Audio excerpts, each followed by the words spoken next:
बिल्ली के गले में घंटी। एक पंसारी था। उसकी दुकान में बहुत से चूहे रहते थे। वहां उनके खाने का भरपूर सामान था। वे अनाज, सूखे मेवे, ब्रेड, बिस्कुट, जैम और चीज आदि छककर खाते थे।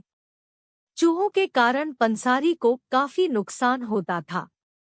एक दिन उसने सोचा, इन चूहों से छुटकारा पाने के लिए मुझे कुछ उपाय करना चाहिए, वरना ये तो मुझे कहीं का नहीं छोड़ेंगे। एक दिन दुकानदार एक बड़ी और मोटी सी बिल्ली ले आया। उसने उसे दुकान में छोड़ दिया।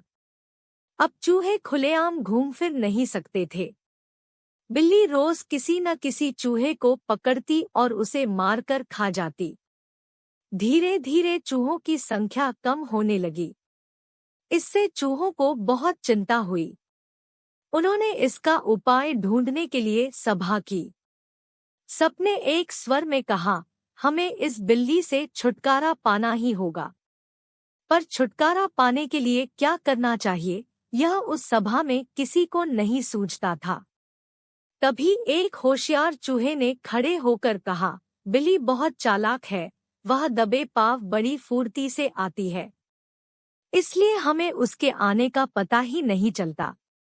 हमें किसी तरह उसके गले में एक घंटी बांध देनी चाहिए। दूसरे चूहे ने इसका समर्थन किया, वाह क्या बात कही है।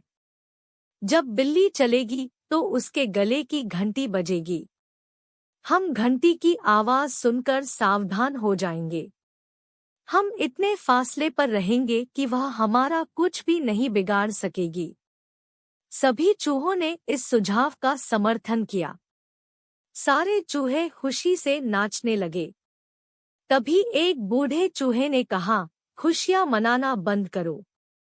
मुझे सिर्फ इतना बताओ कि बिल्ली के गले में घंटी कौन बांधेगा। यह सुनते ही सारे चूहे चुप हो गए। वे एक दूसरे का मुंह ताकने लगे। उन्हें इस सवाल का कोई जवाब नहीं सूझा। इस कहानी से हमें यह शिक्षा मिलता है कि जिस सुझाव पर अमल न हो सके, वह सुझाव किस काम का। अगर आपको ये कहानी अच्छी लगी हो तो हमें कमेंट करके बताएं और सब्सक्राइब कर ले।